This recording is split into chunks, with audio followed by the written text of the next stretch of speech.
Daniel 2. And in the second year of the reign of Nebuchadnezzar, Nebuchadnezzar dreamed dreams, wherewith his spirit was troubled, and his sleep brake from him.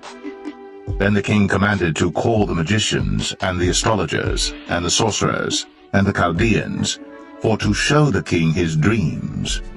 So they came and stood before the king. And the king said unto them, I have dreamed a dream, and my spirit was troubled to know the dream. Then spake the Chaldeans to the king in Syriac, O king, live forever. Tell thy servants the dream, and we will show the interpretation. The king answered and said to the Chaldeans, The thing is gone from me. If ye will not make known unto me the dream with the interpretation thereof, ye shall be cut in pieces, and your houses shall be made a dunghill. But if ye show the dream, and the interpretation thereof, ye shall receive of me gifts and rewards and great honor. Therefore show me the dream, and the interpretation thereof. They answered again and said, Let the king tell his servants the dream, and we will show the interpretation of it. The king answered and said, I know of certainty that ye would gain the time, because ye see the thing is gone from me. But if ye will not make known unto me the dream, there is but one decree for you. For ye have prepared lying and corrupt words to speak before me, till the time be changed. Therefore tell me the dream, and I shall know that ye can show me the interpretation thereof. The Chaldeans answered before the king and said, There is not a man upon the earth that can show the king's matter.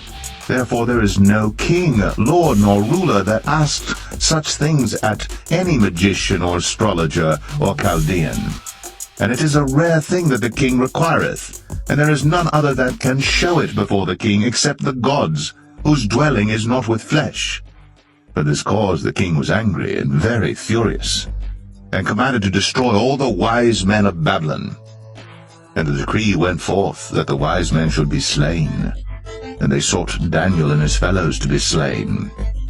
Then Daniel answered with counsel and wisdom to Arioch, the captain of the king's guard, which was gone forth to slay the wise men of Babylon.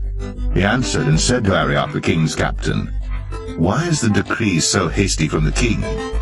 Then Arioch made the thing known to Daniel. Then Daniel went in and desired of the king that he would give him time, and that he would show the king the interpretation. Then Daniel went to his house, and made the thing known to Hananiah, Mishael, and Azariah, his companions, that they would desire mercies of the God of heaven concerning the secret, that Daniel and his fellows should not perish with the rest of the wise men of Babylon. Then was the secret revealed unto Daniel in a night vision. Then Daniel blessed the God of heaven. Daniel answered and said, Blessed be the name of God forever and ever, for wisdom and might are his. And he changeth the times and the seasons. He removeth kings, and setteth up kings. He giveth wisdom unto the wise, and knowledge to them that know understanding. He revealeth the deep and secret things. He knoweth what is in the darkness, and the light dwelleth with him. I thank thee and praise thee, O thou God of my fathers, who hast given me wisdom and might, and hast made known unto me now what we desired of thee. For thou hast now made known unto us the king's matter. Therefore Daniel went in unto Arioch, whom the king had ordained to destroy the wise men of Babylon.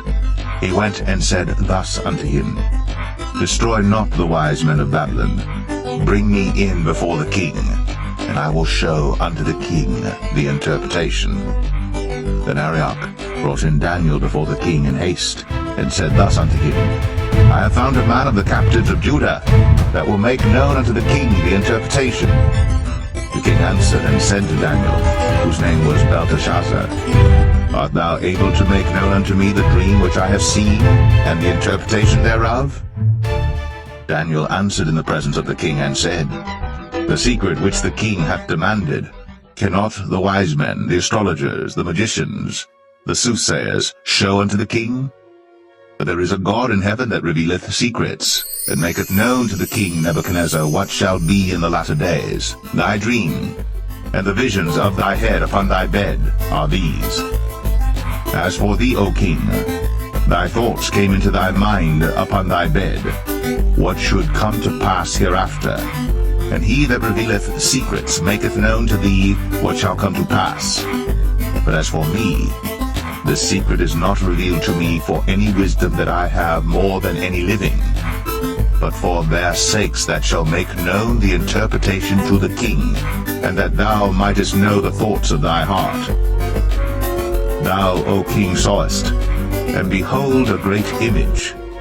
This great image, whose brightness was excellent, stood before thee, and the form thereof was terrible.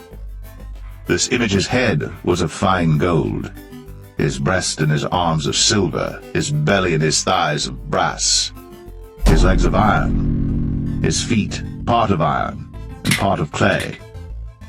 Thou sawest till that a stone was cut out without hands, which smote the image upon his feet, that were of iron and clay, and brake them to pieces.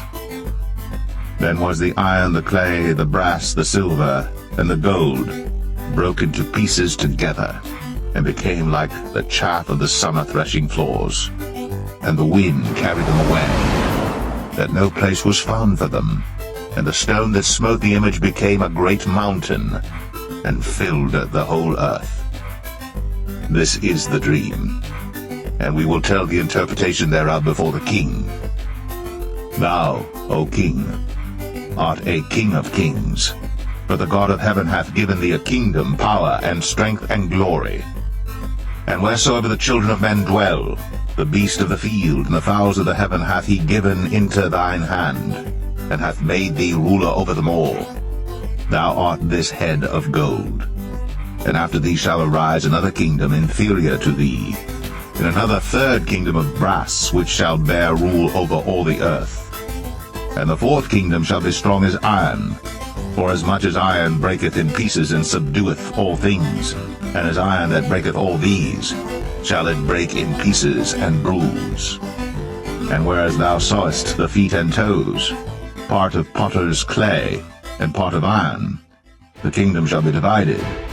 But there shall be in it of the strength of the iron, forasmuch as thou sawest the iron mixed with miry clay. And as the toes of the feet were part of iron and part of clay, so the kingdom shall be partly strong and partly broken. And whereas thou sawest iron mixed with miry clay, they shall mingle themselves with the seed of men, but they shall not cleave one to another, even as iron is not mixed with clay. And in the days of these kings shall the God of heaven set up a kingdom which shall never be destroyed. And the kingdom shall not be left to other people, but it shall break in pieces and consume all these kingdoms, and it shall stand forever. For as much as thou sawest that the stone was cut out of the mountain without hands, and that it brake in pieces the iron, the brass, the clay, the silver, and the gold, the great God hath made known to the king what shall come to pass hereafter, and the dream is certain, and the interpretation thereof sure. Then the king Nebuchadnezzar fell upon his face, and worshipped Daniel, and commanded that they should offer an oblation and sweet odors unto him. The king answered unto Daniel, and said, Of a truth it is that your God is a God of gods, and a Lord of kings, and a revealer of secrets, seeing thou couldst reveal this secret. Then the king made Daniel a great man, and gave him many great gifts, and made him ruler over the whole province of Babylon, and chief of the governors over all the wise men of Babylon. Then Daniel requested of the king, and he set Shadrach, Meshach, and Abednego over the affairs of the province of Babylon. But Daniel sat in the gate, the king.